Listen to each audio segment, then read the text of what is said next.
Assalamualaikum Pak Ustadz. Waalaikumsalam warahmatullahi wabarakatuh. Silakan, Leska boleh dimulai. Baik, bismillahirrahmanirrahim. Al-Mukarram, Al-Ustadz, Al-Hajj, Nasiruddin Khalid. Wal-Mukarram, Bapak dan Ibu sekalian, nanti tidak dapat saya sebutkan satu persatu. Assalamualaikum warahmatullahi wabarakatuh. Waalaikumsalam warahmatullahi wabarakatuh. Alhamdulillah, nahmaduhu wa nasta'inu wa nastaghfiruhu wa na'udzubillahi min syururi anfusina wa min sayyiati a'malina. May yahdihillahu fala mudhillalah wa may yudlilhu fala hadiyalah. Asyhadu alla ilaha illallah wa asyhadu anna Muhammadan abduhu wa rasuluh la nabiyya wa rasulah ba'da amma ba'd. Pertama-tama marilah kita panjatkan puja serta puji syukur kita kepada kehadirat Ilahi Rabbi yang mana telah memberikan kita nikmat iman, Islam dan ihsan serta beribu-ribu nikmat lainnya sehingga kita dapat bersama-sama menghadiri acara ini, yakni acara Yashfa mengaji dan mengkaji. Yang kedua, salawat serta salam tak lupa kita hanturkan kepada Nabi kita, Nabi Muhammad SAW.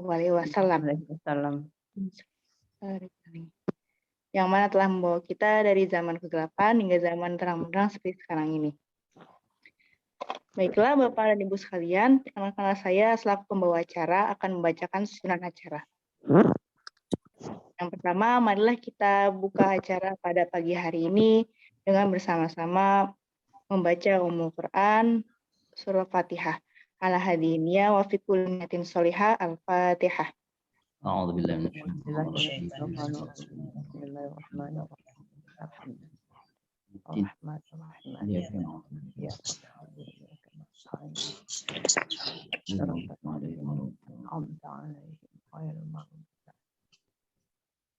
Sadaqallahu adzim.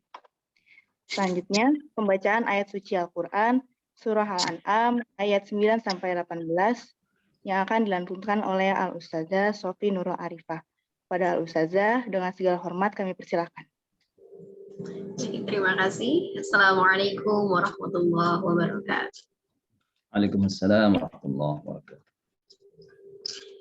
Bapak Ibu, jemaah Yashfa mengaji dan mengkaji, hari ini kita akan melanjutkan tilawah kita, yakni mulai dari surat Al-An'am ayat 9 sampai 18.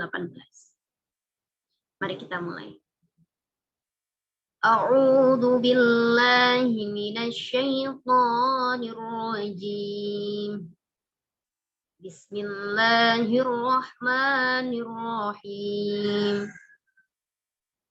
Walau ja'alnahu malakan laja'alnahu rajulan wa lalabasna 'alaihim ma yalbisun. Walaqad istuhzi'a birusulin min qablika fahaqa billadzina sakhiru minhum ma kanu bihi yastahzi'un. Qul siru fil ardi thumma anzuru kaifa kana 'aqibatul mukatsibin. Qul liman ma fis samawati wal ardh. Qul lillah kataba 'ala nafsihi ar-rahmah.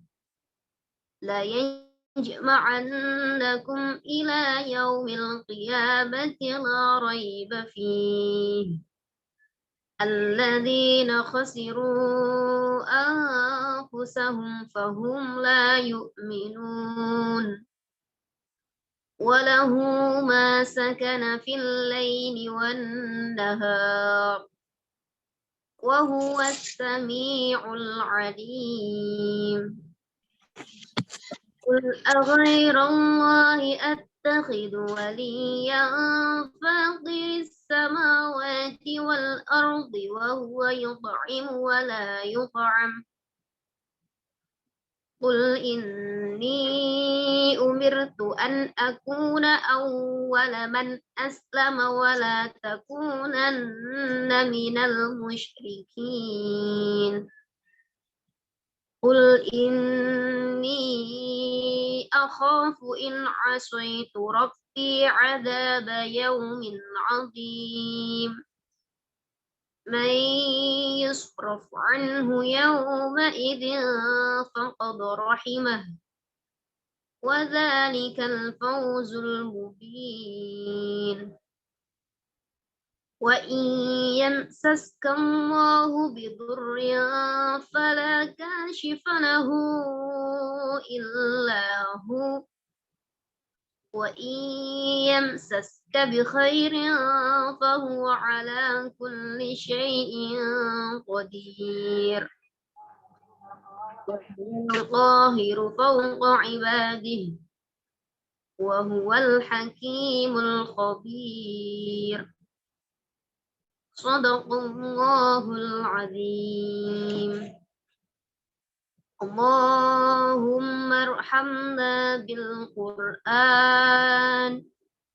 واجعله لنا إماما ونورا وهدى ورحمة اللهم ذكرنا منه ما نسينا وعلمنا منه ما جهلنا وارزقنا تلاوته آناء الليل وأطراف النهار واجعله لنا حجتين يا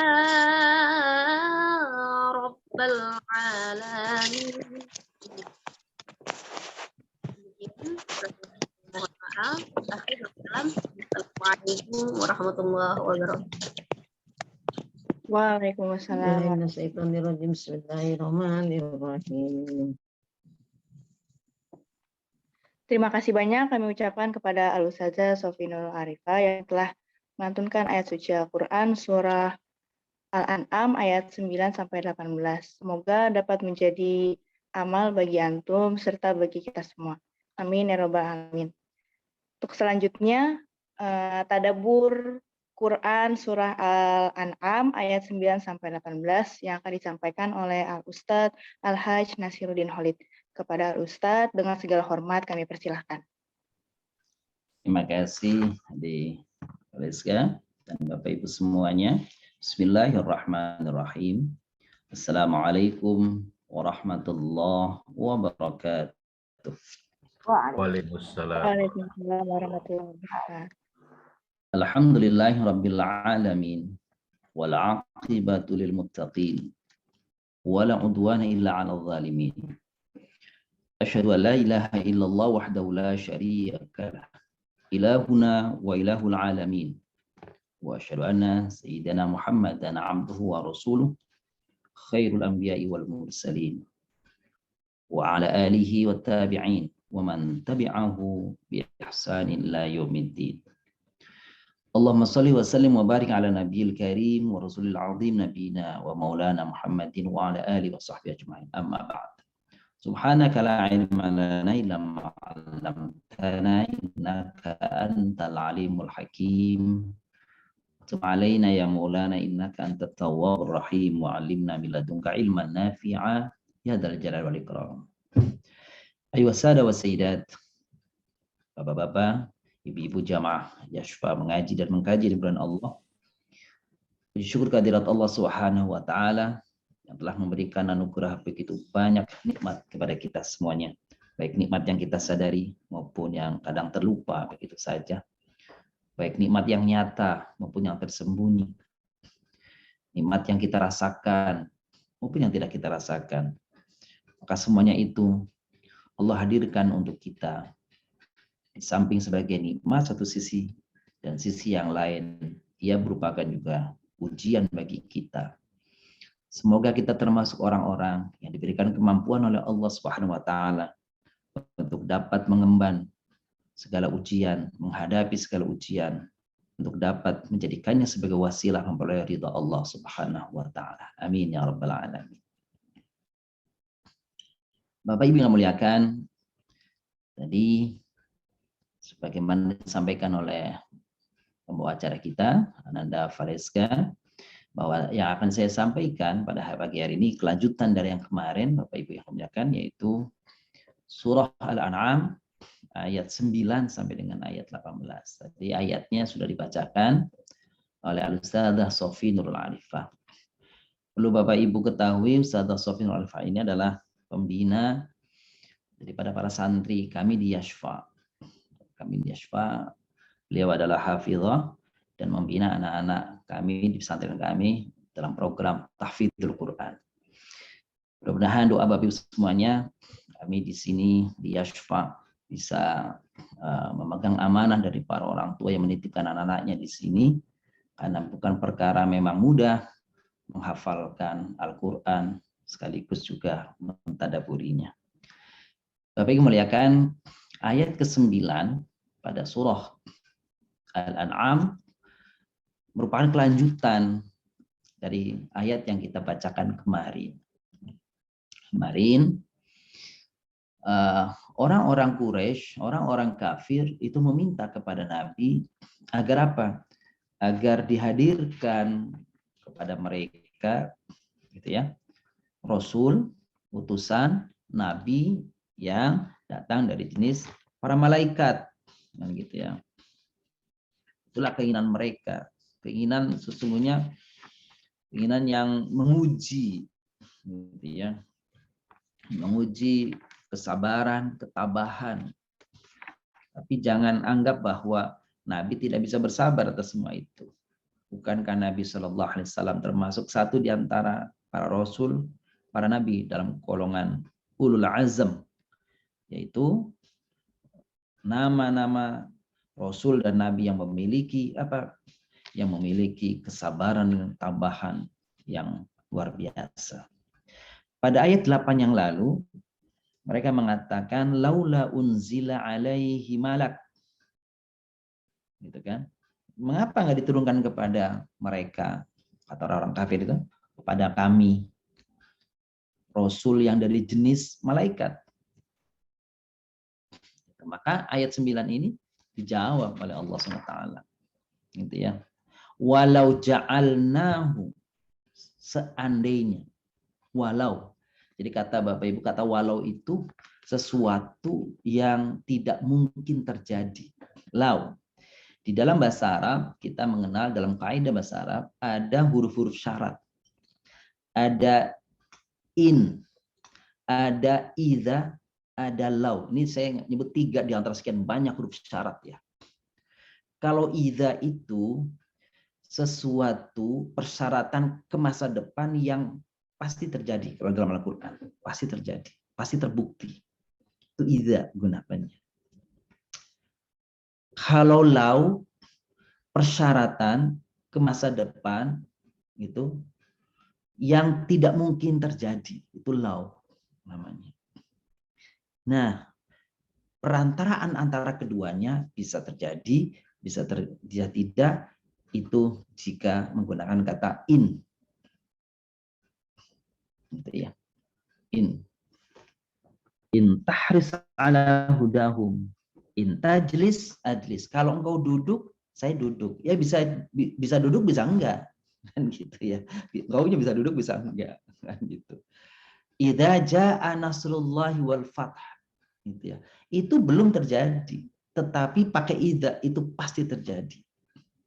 Idza waqa'atil waqi'ah, belum peristiwanya, pasti terjadi. Itu idza. Gitu ya. Ini kan begini ilmu yang disampaikan oleh para ulama luar biasa ya, kan gitu ya. Penggunaan jadi ayat Al-Qur'an itu udah indah sekali ya. Kapan menggunakan idza, kapan menggunakan in, kapan menggunakan lau. Kalau kita mungkin pakai aja yang mana-mana kita suka, tapi itulah Al-Qur'an, subhanallah. Indahnya begitu ya. Kalau lau tidak mungkin. Kalau tidak mungkin. Tidak mungkin terjadi. Maka Nabi mengingatkan kepada kita, jangan banyak menggunakan lau. Nanti seandainya sekiranya gitu ya. Kenapa? Karena akan masuk di situ apa itu peran setan gitu. Kenapa? Kita akan dilambungkan angan-angan kita, terlalu banyak angan-angan yang sesungguhnya tidak terbukti, tidak sulit untuk dibuktikan.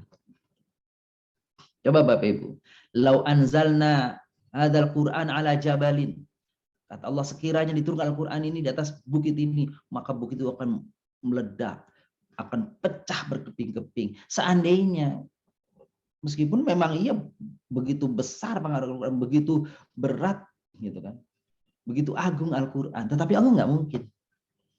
Gitu. Dan yang tadi 50-50 itu in. Baik, kita lanjutkan Bapak Ibu. Kembali ke sini. Walau ja'alnahu malakan. Gitu. Seandainya kami jadikan betul-betul atas permintaan mereka itu, Rasul itu, utusan itu sebagai wujud malaikat. Ini problemnya besar. Kenapa? Karena nggak mungkin malaikat pada wujud yang asli itu dihadirkan kepada mereka. Karena kemarin ayat yang lalu bilang laku dial amr, pasti mereka hancur.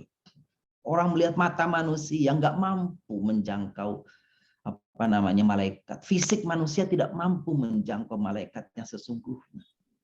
Bukankah suatu saat kita pernah mendengar kan di dalam Al-Quran mengatakan uli ajnihatin, gitu ya, masna wa thulath wa ruba'.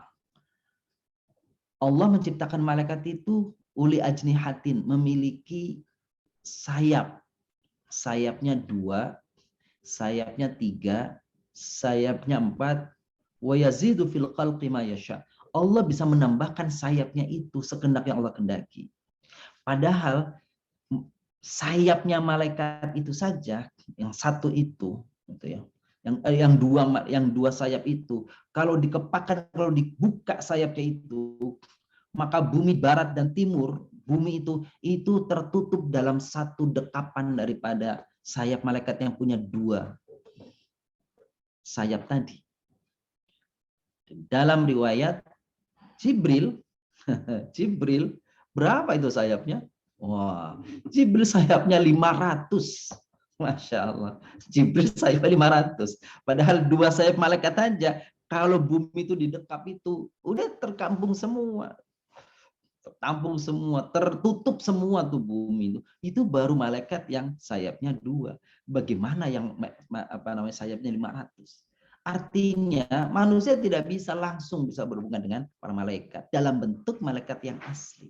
Maka kemarin ayatnya bilang, sekiranya kami turunkan malaikat, laku dialah amar, selesai sudah urusan, hancur mereka manusia. Itu nggak mungkin. Tapi tetap saja orang kafir itu mengatakan, turunkanlah kepada kami Rasul dari jenis malaikat. Oke, sekarang malaikatnya mengubah diri ketika bertemu dengan Rasulullah juga kan menjelmakan diri sebagai sosok manusia, gitu ya. Bukankah satu hadis kalau Bapak Ibu baca kitab Arba'in Nawawiyah. Nah, ini kalau saya ingat Arba'in Nawawiyah, ingat jamaknya Masjid Pak Zainal nih, karena ada di Masjid Kelapa II, Baitur Rahim, nih dengan Pak Zainal ini kami membahas kitab hadis Arba'in Nawawiyah itu setiap bulan 1 hadis Bapak Ibu. 1 hadis 1 bulan. 1 hadis 1 bulan. Nah, jumlah hadisnya 42 aja hadisnya. Jadi bayangkan itu 4 tahun untuk menghabiskan gitu ya. Nah, itu hadis yang kedua dari rangkaian Arba'in Nawawiyah itu apa? Yaitu tentang al-iman al-ihsan.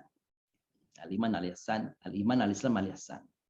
Itu riwayat yang masyhur bahwa Umar bin Khattab itu melihat ada seorang laki-laki berbaju serba putih, rambutnya hitam pekat, gitu.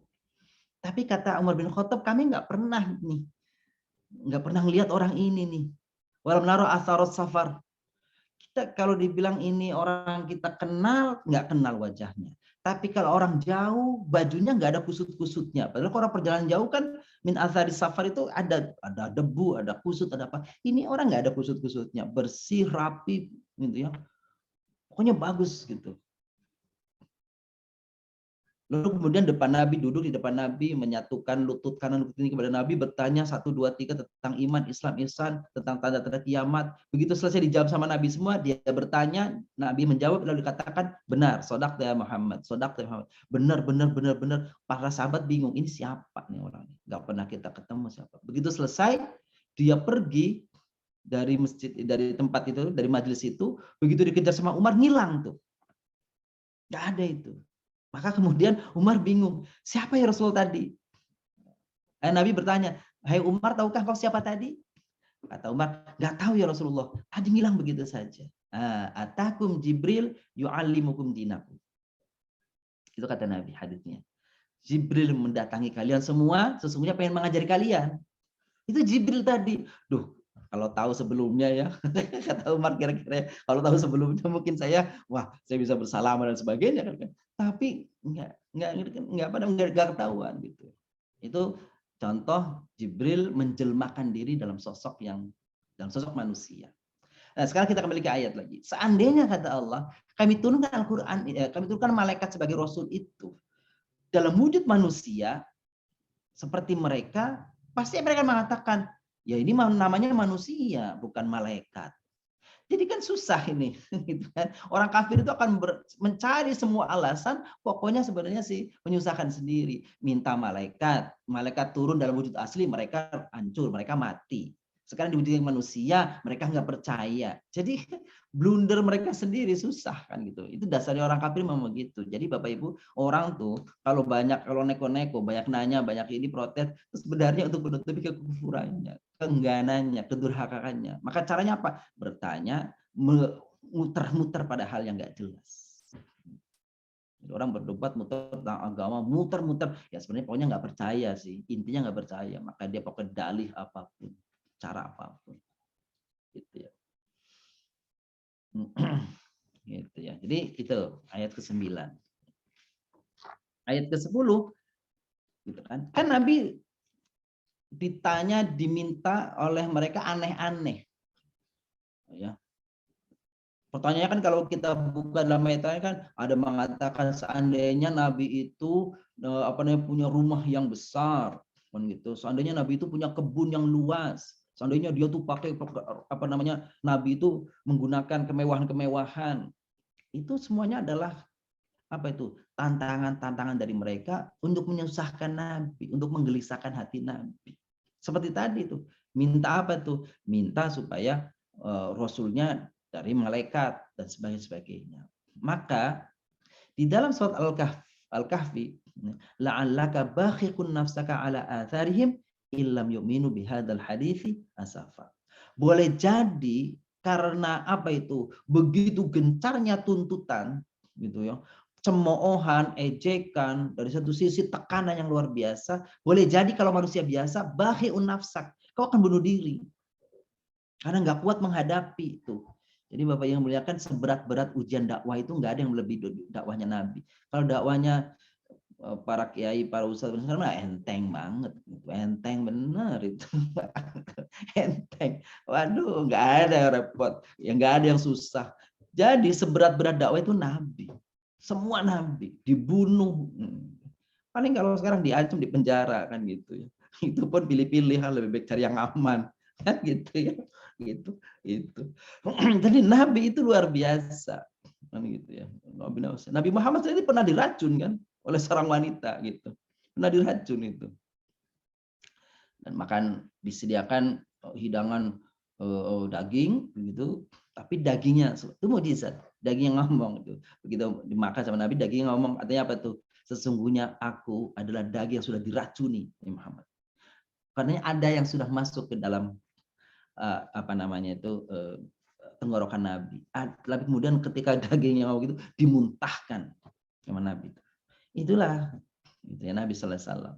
Maka mengatakan itu tidak teracuni Nabi. Satu versi yang mengatakan ada sudah tertelan. Maka konon itu berpengaruh kepada nanti itu.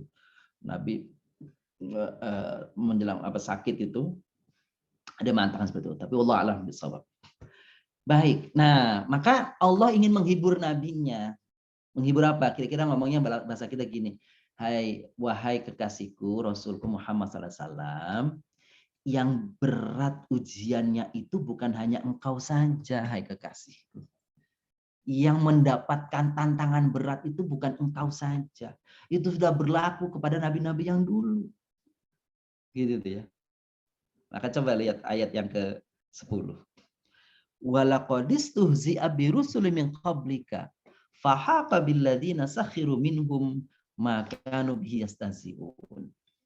dan sungguh telah diejek, diolok-olok, dipermalukan. Birusli min qablika, rasul-rasul sebelummu hai Muhammad. Kira-kira gitu. Fahaqa billadzina sakhiru minhum, maka menimpalah orang-orang yang mencemooh kepada mereka itu balasan atas olok-olokan mereka. Tuh. Jadi ini membahagiakan Nabi. Jadi kalau engkau susah, Nabi SAW pernah lagi sujud melempari kotoran unta yang masih hangat itu. Itu luar biasa gitu kan beratnya. Tapi Nabi Allah menghibur, ya yang kayak gitu bukan engkau saja. Itu nabi-nabi yang dulu udah begitu. Maka bapak-bapak ibu yang muliakan, kenapa para nabi nih ya? Para nabi itu umumnya pakai tongkat. Nabi itu pakai tongkat. Jadi ciri khasnya Nabi itu tongkat. Maka kalau kiai pakai bawa tongkat itu mengikuti para nabi tuh, lihat aja. Meskipun tongkatnya nggak selalu seperti tongkatnya Nabi Musa ya, bisa jadi ini pakai tongkat. Nabi-nabi itu ciri khasnya sunnahnya Nabi itu pakai tongkat. Termasuk Nabi SAW pakai tongkat itu. Gitu ya. Tapi tongkatnya bukan mukul juga, bukan untuk mukul. Kayak tongkat. Apa diantaranya juga? Nabi itu juga selama pakai tongkat, Nabi itu menggembala kambing. Sama Nabi itu menggembala kambing. Nah, pernah baca itu saya itu. Kenapa Nabi itu menggembala kambing? Wah, masa kecilnya ya, masa kecil. Ternyata itu Bapak Ibu, itu bahasa kita mah itu penggemblengan Allah. Itu diklat Allah itu. Itu candra di mukanya itu. Apa? Sebelum nanti berhadapan dengan manusia, gitu, membina manusia, terlebih dahulu membina kambing dulu tuh. Kan gitu tuh. Itu ternyata itu rahasia yang saya baca begitu. Hikmahnya kenapa Nabi itu menggembala kambing? Gitu. Bukan hanya menggembala kambing untuk kehidupan. Memang ada kan dalam sirah Nabawiyah itu Nabi Muhammad itu menggembala kambing. Kenapa? Karena meringankan untuk kehidupan pamannya Abu Thalib. Yang dia kan numpang di situ hidupnya, maka dia yang meringankan hidupannya untuk itu. Itu urusan dunia. Nabi, kata ahli mengatakan ulama bukan itu tujuannya. Memang Allah kepada para nabi-nabi itu apa? Mereka itu menggembala kambing sebelum mereka terjun gitu ya. Membina umat. Saya tidak katakan menggembala umat ya. Sebab kalau menggembala umat itu ya konteksnya kayaknya tuh yang lain gitu ya gitu. Maka gitu. Jadi Nabi itu menggembala kambing. Kenapa? Itu ujian, itu pendidikan, itu pelatihan betul. Gitu ya. Nah, itu kambing ya. Ternyata begitu ketemu manusia lebih susah gitu ya. Menggembala itu manusia lebih susah daripada menggembala kambing. Baik. Jadi Allah menggembirakan Nabi SAW bahwa apa yang terjadi pada engkau itu hai Nabi, wahai kekasihku, kira-kira gitu ya Allah dengan apa bahasa yang dalam kepada Nabi itu, yang diolok-olok, yang diejek, yang dicemooh itu bukan hanya engkau. Nabi-nabi itu dulu sebelummu sama semua.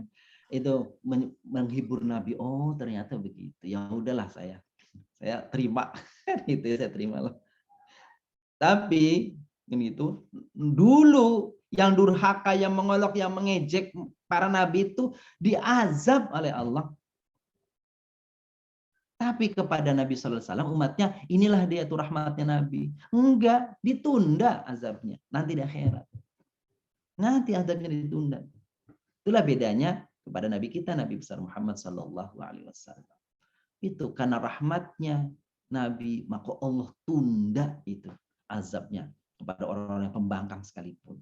Coba kita baca bagaimana umatnya Nabi Nuh, bagaimana umatnya Nabi Lut, Nabi Hud, Nabi Soleh, kan gitu, kepada Nabi Musa. Lanjut. Itu ayat ke-10. Jadi mereka akan ditimpa kepada mereka atas upaya atau usaha mengelolokan. Wal siru fil ard tsumma anzuru kaifa kana aqibatul mukadzibin. Maka siru itu kan sara ya siru, berjalanlah di muka bumi, kemudian perhatikan kaifa kana aqibatul mukadzibin, bagaimana balasan orang-orang yang mendustakan agama. Jadi Bapak yang muliakan, ternyata berwisata itu diperintahkan. Berwisata diperintahkan. Itu ya dulu ya, kita punya program dulu Bapak Ibu nih, dulu dengan Pak Haji Koco dan kawan-kawan nih, Pak Haji Koco. Kita udah 3 kali atau 4 kali dulu ya, kita mengadakan Ada Yashfa ini dulu punya program namanya Tadabur Quran, Tadabur Ilmi. Tadabur Ilmi. Jadi belajar sambil dalam perjalanan gitu ya dulu ya, Pak Joko ya. Pernah ke Jogja, ke ke Jawa Tengah, terakhir ke Lampung. Dan atas usul daripada inisiatif dari Tadabur Ilmi ini, insya Allah kalau jadi dulu udah program Tadabur to Mekah ya, Tadil goes to Mekah. Jadi untuk alhamdulillah tapi ada pandemi.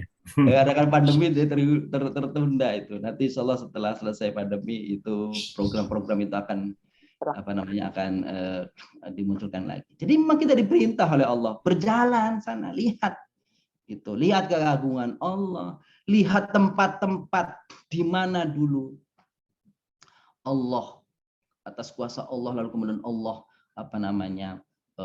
mengazab mereka itu. Jadi satu sisi diperintah untuk apa? Sebenarnya bukan untuk senang-senang, untuk berpikir, untuk merenung. Kalau ada di atas gunung supaya kita ini merasa kita ini kecil. Gitu. Kalau kita di atas laut baru nyebrang selat ya, Selat Jawa tuh, Merak dengan Bakauni. Enggak kelihatan tuh tepian. Baru segitu kecilnya aja kita udah merasa ini. Bagaimana kalau laut lepas? Untuk merenung betapa kecilnya kita ini di hadapan Allah SWT. Subhanallah. Itu dia. Qul siru fil ardi tsumma anzuru. Kemudian ungzuru, lihat. Ini ungzuru ini lihat yang dengan perenungan. Itu namanya tumangzuru. Bukan yang lihat aja, coba renungkan. Renungkan kekuasaan Allah. Renungkan apa yang dilakukan oleh Allah kepada orang-orang yang terdahulu. Kalau kita datang ziarah, Bapak Ibu yang muliakan, ziarah ke tempat orang tua kita atau tempat ziarah yang lain itu kan sebenarnya fungsinya pertama itu untuk kita yang berziarah, bahwa kita itu akan seperti beliau-beliau, mereka ini yang sudah dikubur satu saat, cuma tinggal tunggu waktu. Dan yang kedua, kalau mendoakan orang-orang yang sudah tidak ada, itu fungsi yang kedua. Bukan justru datang ke tempat-tempat seperti itu justru kita meminta-minta, yang itu yang keliru. Tapi sesungguhnya berziarah itu dianjurkan. Rasulullah SAW mengingatkan, kuntu nahaitukum an ziyaratil qabr ala fazuruha. Dulu kata Rasulullah, dulu memang saya pernah melarang kalian berkunjung mengunjungi kuburan, tetapi ketika kalian sudah bisa membedakan antara berziarah dan syirik, kira-kira gitu, maka sekarang ayo kunjungi sana. Kunjungi, lihat bahwa kita suatu saat juga akan seperti ini. Akan masuk ke dalam liang lahat seperti ini. Dan ketika kita bayangkan nanti kita masuk ke dalam liang lahat seperti liang kuburan seperti ini, nggak ada kawan teman lagi, tinggal amalan kita. Maka pulang dari itu ziarah, kita insya Allah lebih semangat untuk memperbanyak amalan, bekal, teman nanti di alam kubur. Itu fungsinya, Bapak Ibu menyampaikan. Gitu ya. Nah, ada kuburan kayak tempat wisata bagus sekali, lupa nanti orang kepada itu. Gitu kan. Kalau katanya orang bilang, saya sih belum ke sana, San Diego Hills itu kan kuburan tapi kan itu mewah tuh. Jangan-jangan orang yang berziarah lupa ini ya. Ada kafenya, gimana itu kuburan, ada kafenya, ada apanya gitu ya. Jadi jangan lupa itu. Tujuan daripada berziarahnya nanti jangan lupa. Gitu ya. Jadi itu ayat ke-11. Ayat ke-12. Qul liman ma fis samawati wal ard qulillah kataba ala nafsi rahmah la yajma'annakum ila yaumil qiyamah la raiba fihi alladziina khasiru anfusahum fahum la yu'minun. Qul, katakan hai Muhammad, kan gitu, kepada orang-orang yang enggak percaya, enggak beriman kepadamu, yang selalu meragukanmu, bahwa sesungguhnya, katakan kepada mereka, liman mafis samawati wal ard, siapa pemilik apa yang ada di langit dan di bumi. Ya, mafis sama. Jadi ada man, ada ma nih Bapak Ibu. Ada man, liman, ma. Nah, itu kan dua-duanya usim usul dalam kajian bahasa Arab, nahwu ya. Man berarti di situ berakal, ma berarti tidak berakal. benda, kan gitu. Tapi kadang-kadang dalam penggunaannya itu bertukar. Jadi mafis samawati wal ard bisa maknanya di situ benda-benda apa saja yang di langit dan bumi, bisa juga maknanya siapa saja yang ada di langit dan di bumi. Ketika man yang pertama, man siapa, milik siapa? Tentu maksudnya milik Allah. Gitu. Tetapi jangan kita mengatakan kalau gitu Allah itu berakal gitu kan. Ya, Allah Maha Kuasa terhadap zatnya sendiri, kita nggak usah pikirkan. Seperti dalam bahasa Arab, kenapa Allah tuh pakainya huwa ya? Kok nggak pernah hiya? Sekali-kali dong Allah itu hiya. itu neko-neko ini. Gitu ya. Ada pertanyaan begitu Allah. Ya, dalam bahasa Quran sebenarnya begini Bapak Ibu. Jadi domir mudzakkar dalam Al-Quran itu, kalau disebut domir mudzakkar dalam Al-Quran, maka sesungguhnya mu'anas itu masuk ke situ. Lebih general, lebih umum tuh dalam mudzakkar. Tapi kalau menyebut domir mu'anas, yang mudzakkar kagak boleh ngikut ke situ. Nggak boleh ngikut, nggak boleh masuk-masuk ke situ. Gitu ya.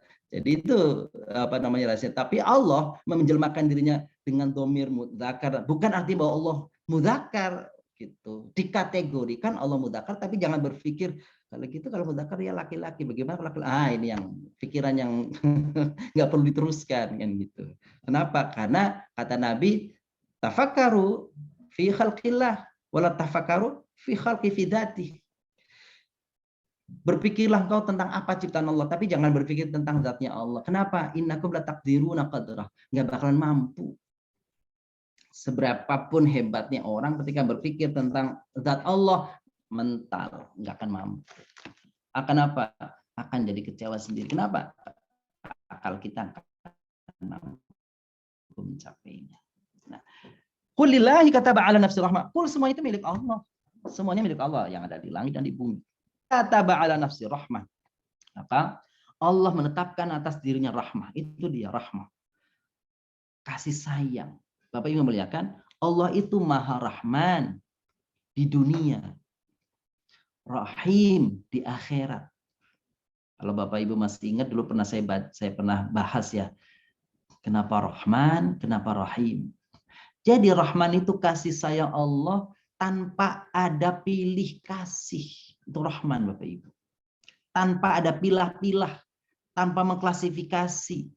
Maka yang di dunia itu Allah Rahman. Yang mukmin dapat rezeki, yang kafir dapat rezeki, yang ateis dapat rezeki, hewan dapat rezeki, tumbuh-tumbuhan dapat rezeki, ya tumbuhan dapat rezeki supaya hidup semua.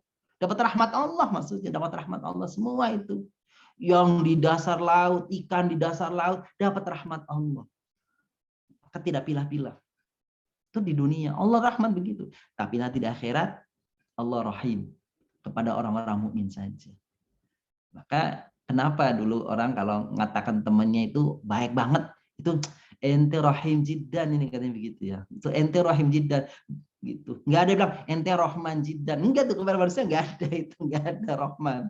Kenapa enggak ada rahman? Sebab kita ini manusia, dan memang manusiawi ya Bapak Ibu. Kenapa? Kalau baik sama orang tuh karena ada sesuatu kan? Ya coba deh. Paling tidak apa baik sama orang itu karena kita senang sama dia. Karena kita kasihan sama dia. Itu dia sifat-sifat itu tuh. Coba kalau dia misalnya ngejek kita, pasti akan ada, enggak jadi, itu dia. Jadi enggak Rahman, kita Rahim. Kenapa? Sayang, senang kepada orang karena ada pilah-pilah itu namanya. Mimilah memilih itu Rahim. Allah Rahman. Enggak milah-milah. Maka Bapak Ibu enggak usah kaget bilang, itu orang kagak pernah jidatnya, enggak pernah sujud. Nggak pernah sholat, nggak pernah puasa, tapi hidupnya enak benar gitu. Itu rahmanullah, rahmannya Allah kepada mereka. Biarin aja, tapi lihat nanti rahimnya Allah bukan untuk mereka di surga. Allah baru memilih nanti di akhirat.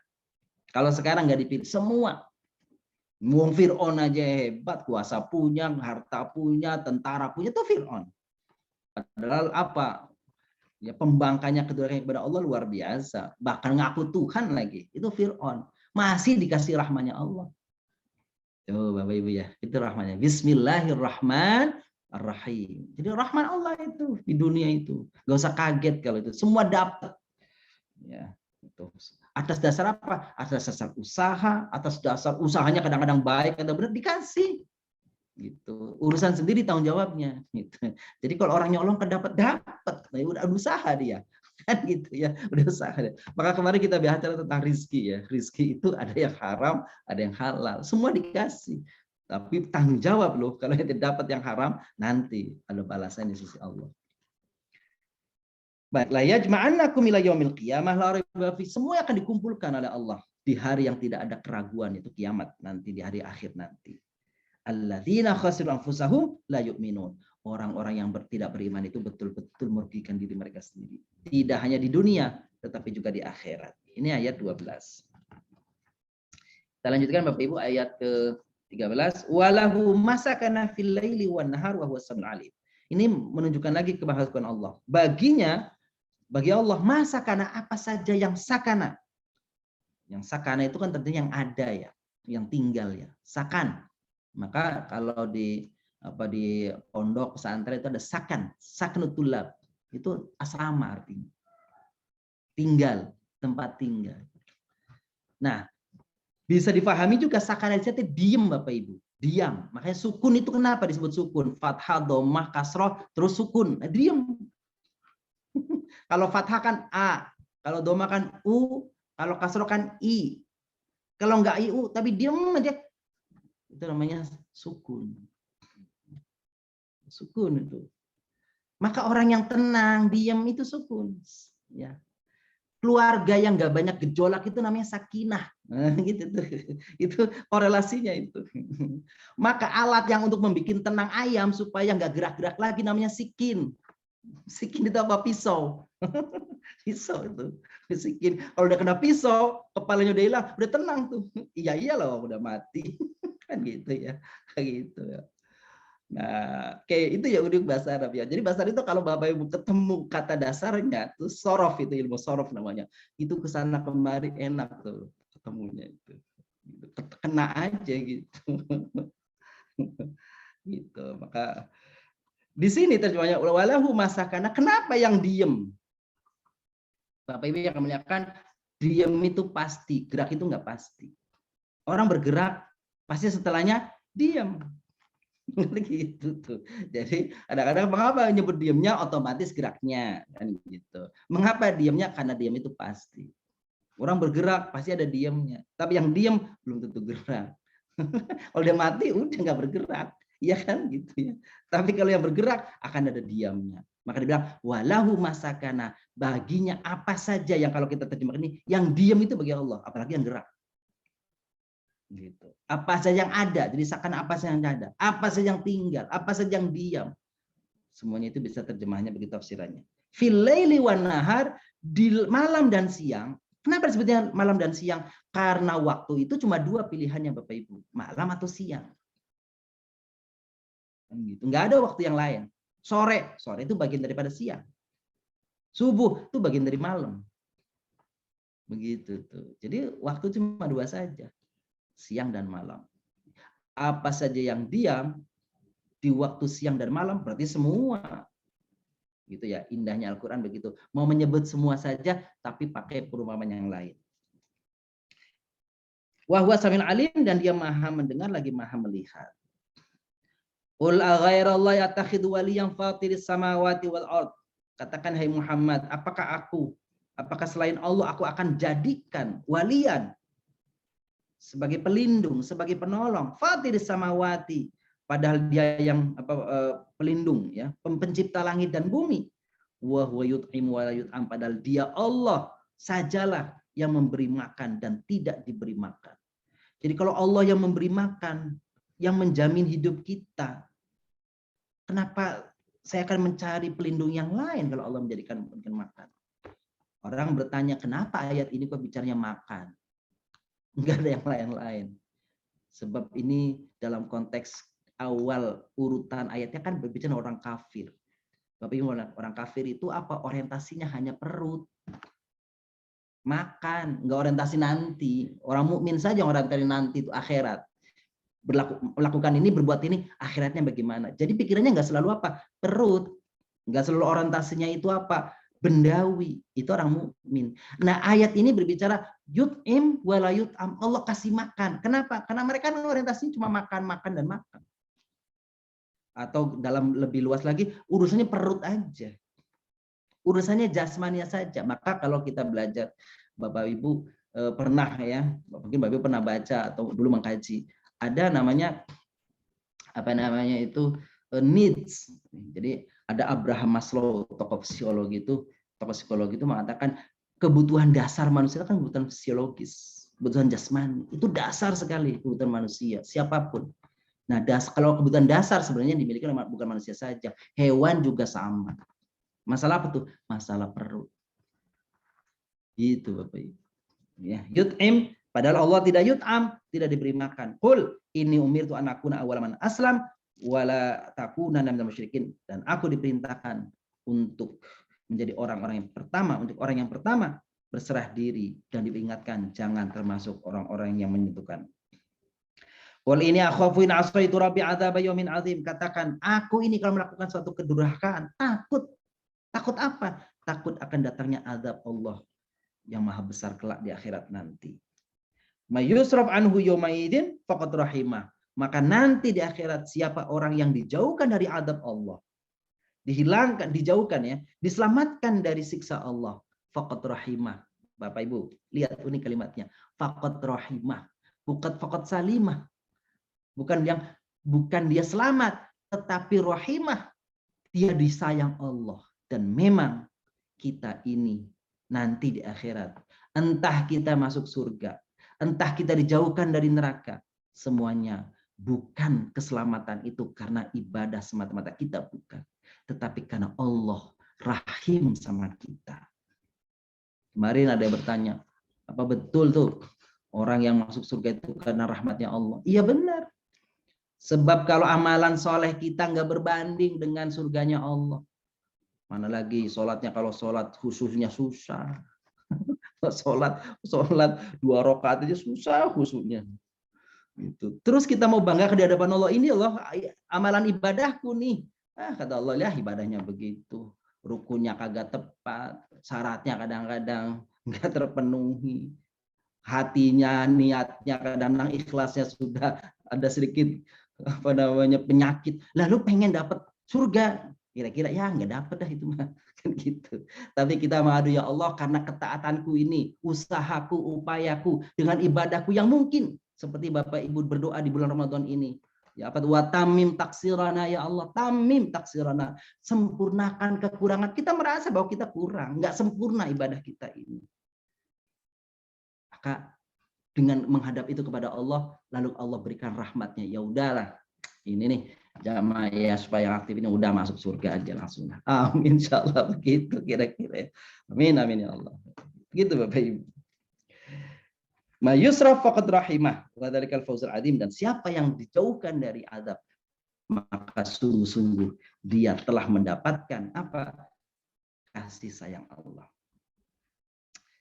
Saya lanjutkan sedikit lagi. Wa yamsaskallahu bidurri fala kashifa lahu illa hu wa yamsaska bi khairin fa huwa ala kulli syai'in qadir. Intinya apa ayat ini?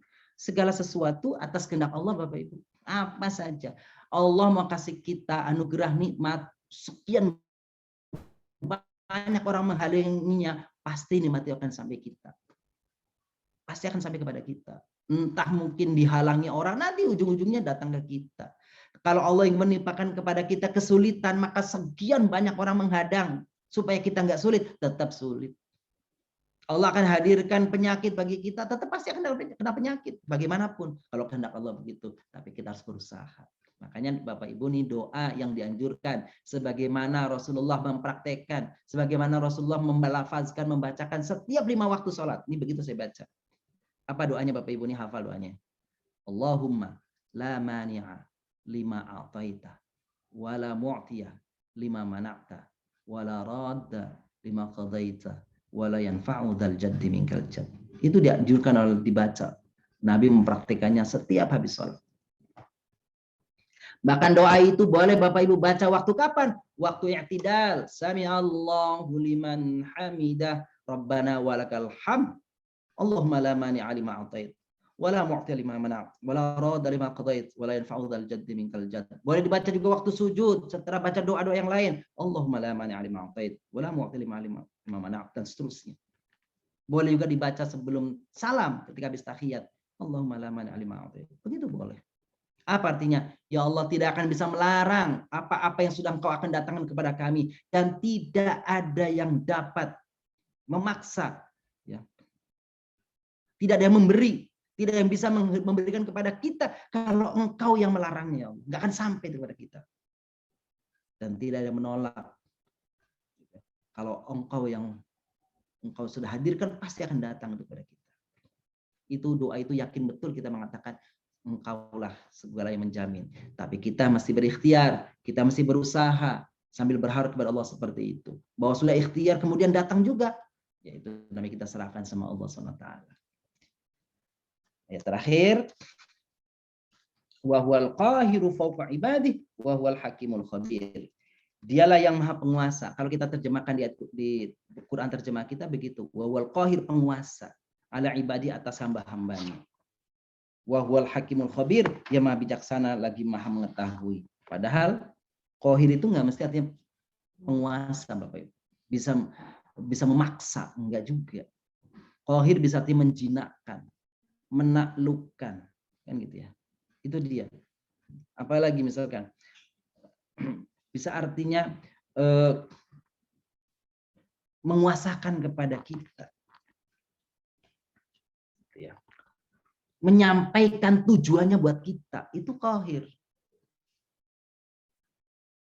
Gitu ya. Jadi wal qahir fawqa ibadi, dialah yang mampu menundukkan segala sesuatunya di atas kemampuan orang makhluk-makhluknya. Wa huwal hakimul khabir, dan dialah maha bijaksana lagi maha mengetahui. Demikian Bapak yang muliakan, subhanallah, kajian kita dari ayat 14, mohon maaf, dari ayat 9 ya sampai dengan ayat 14.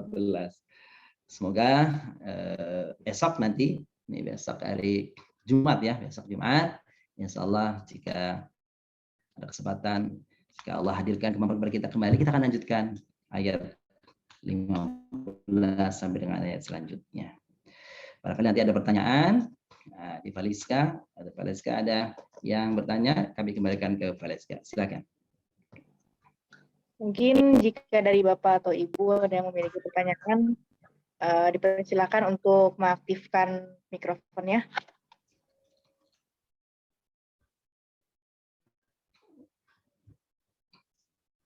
Ada Bapak Ibu? Alhamdulillah. Aman, tidak ada. Ya, Ustaz. Oh iya, silakan Bu Febri, silakan. Izin Ustaz, mau menginfokan saja. Baik.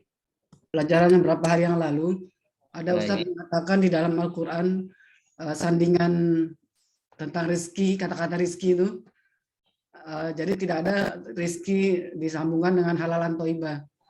Ternyata memang setelah saya baca Al-Quran, betul memang tidak ada. Jadi justru yang rizki itu yang halalan itu sandingannya selalu dengan halalan toibah gitu. Nah maksud itu gimana ya Ustadz? Hanya itu, jadi ada beda gitu loh. Padahal kita kan selama ini di dunia menyampaikannya rezeki yang halalan toibah gitu. Padahal ini dua perkataan yang berbeda gitu. Kasih. Baik, makasih Bu Febri ini. Subhanallah, luar biasa. Iya. Jadi Bapak yang muliakan, di dalam Al-Quran itu ada halalan thayyiban ya. Dan rezeki yang halal hasanah. Iya, dan hasan ya. Ya, hasanan. Ya. Hasanah. Rezeki hasanah. Fakulu mirizkihi halalan thayyiban. Itu kalau kepada orang mukmin, Bapak Ibu nih, itu Allah menyebutnya hanya thayyiban saja. Nggak pakai kata halalan. Kepada ketika objeknya manusia, itu disebut halalan thayyiban. Apa itu kira-kira pesannya itu? Kira-kira Allah bilang kalau kepada orang mukmin mah udah tahu, yang halal yang haram udah tahu.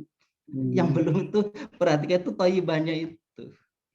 Luar biasa tuh ya. Jadi Allah SWT itu kenapa ketika konteksnya orang yang beriman itu tidak disebutkan halalannya itu. Sebab apa? Sebab orang yang beriman sudah punya benteng dari dirinya bahwa ini sudah petunjuk Allah, yang haram nggak boleh dimakan. Kalau lawannya haram, ya berarti halal.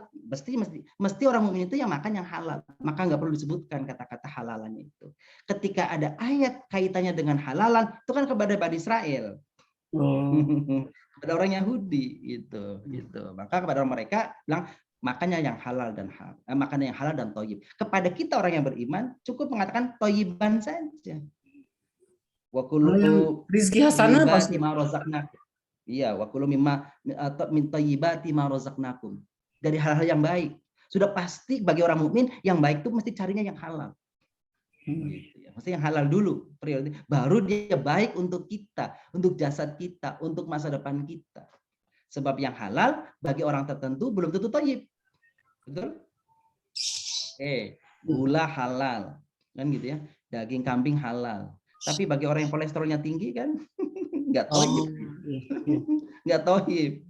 Orang diabetes, gula itu halal, tapi nggak thayyib bagi orang diabetesnya tinggi. Kan gitu ya. Itu makanya begitu. Wallahu a'lam bishawab. Nah, kaitan dengan itu Ustaz, dengan rizki hasanah?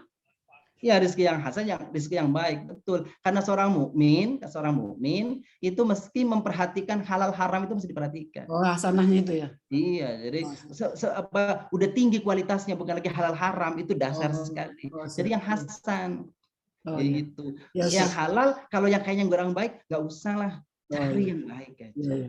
Jadi kualitasnya orang mukmin itu selalu tinggi. Lebih tinggi ya, subhanallah ya Ustaz. Subhanallah, berbahagialah orang-orang mukmin kita semuanya. Ayat Al-Quran ya Ustaz.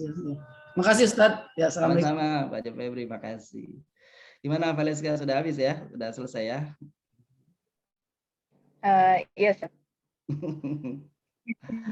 Baik, sebelum nanti ditutup oleh Adi Valeska, mari Bapak Ibu muliakan, kita sempatkan terlebih dahulu kita tutup dengan doa sebelum nanti menutup acara oleh Anda Valeska ya. Mari kita bacakan Fatihah, lalu nanti beristighfar kepada Allah SWT. Al-Fatihah, mudah-mudahan dengan Fatihah ini kita harapkan semoga Allah hadirkan atas doa kita ini kepada orang yang sudah wafat, yang sudah meninggal, yang sudah mendahului kita. Semoga Allah maafkan segala dosa-dosanya. Allah lipat gandakan segala kebaikannya. Allah hadirkan di alam kuburnya, menunggu datangnya kiamat nanti, kelapangan, sinar terang, kenikmatan, kebahagiaan di alam kuburnya, sebagaimana juga kelak nanti Allah hadirkan untuk kita dan keluarga kita semuanya. Dengan Al-Fatihah juga kita mohonkan kepada Allah, kiranya Allah hadirkan untuk keluarga kita yang masih ada di dunia ini sakinah, mawaddah, rahmah. Untuk anak-anak kita semoga jadi kelak anak-anak yang saleh dan salehah. Semua hajat kita, semua keinginan kita, apapun keinginan yang ada dalam hati kita untuk memperoleh kebaikan di masa depan kita, mudah-mudahan Allah yang Maha Kuasa mendengar, mengabulkan doa permohonan kita. Untuk juga harapan daripada pesantren Yashfa, semoga Allah sampaikan hajatnya, Allah jauhkan dari bala musibah fitnah, termasuk kepada orang-orang yang telah mendonasikan sebagian rezekinya. Semoga Allah melipat gandakannya, memberikan keberkahan pada kehidupannya. Bitilkan niyah wa ala kulli hadin salihah wal hadith Nabi Mustafa Rasulullah. Al-Fatihah. A'udzu billahi minasyaitonir rajim. Bismillahirrahmanirrahim. Alhamdulillahirabbil alamin. Arrahmanirrahim. Maliki yaumiddin. Iyyaka na'budu wa iyyaka nasta'in. Ihdinas siratal mustaqim. Shiratal ladzina an'amta 'alaihim ghairil maghdubi 'alaihim waladdallin. Allahumma shalli wa sallim wa barik 'ala nabiyyina Muhammadin wa 'ala alihi wa sahbihi ajma'in. Alhamdulillahirabbil alamin. Allahumma ighfir lana wa liwalidina warhamhum kama rabbawna shighara. Nas'aluka ridhaka wal jannah wa na'udzubika min sakhatika wan nar. Allahumma innaka 'afuwwun karim, tuhibbul 'afwa fa'fu 'anna ya karim. Allahumma la mani'a lima a'tait wa la mu'tiya lima mana'at wa la radda lima qadait wa la yanfa'u dzal jaddi minkal jadd. Rabbana atina fid dunya hasanah wa fil akhirati hasanah wa qina adzabannar. Wa sallallahu ala nabiyyina Muhammadin nabiyyi wa ala alihi washabbihi wasallam. Walhamdulillahirabbil alamin. Kami kembalikan pada pembawa acara Dinda Valeska. Silakan. Terima kasih banyak kami ucapkan kepada Al-Ustaz Al-Haji Abdul Khalid yang telah memaparkan kepada kami Tadabbur Quran Surah Al-An'am ayat 9 sampai 14. Semoga apa yang Antum sampaikan dapat menjadi amal jariah bagi Antum serta bermanfaat bagi kita semua. Amin ya rabbal alamin. Baiklah, marilah kita akhiri acara pada pagi hari ini dengan bersama-sama membaca lafaz hamdalah. Alhamdulillahirabbil alamin. Allahumma rfa'na bima 'allamtana wa 'allimna ma yanfa'una warzuqna wa man tanfa'una fid dini wa dunya wa akhirah. Amin. Kafaratul majlis, subhanakallahumma wa bihamdika nasyhadu an la ilaha illa anta nastaghfiruka wa natubu ilaik. Billahi taufiq wal hidayah. Wassalamualaikum warahmatullahi wabarakatuh. Waalaikumsalam warahmatullahi wabarakatuh. Terima kasih. Terima kasih, Ustaz. Terima kasih saudara, Bapak Ibu semuanya. Terima kasih banyak.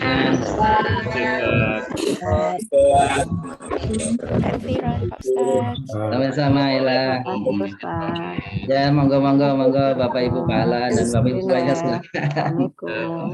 Salam. Mohon maaf yang waktunya molor ya, waktunya.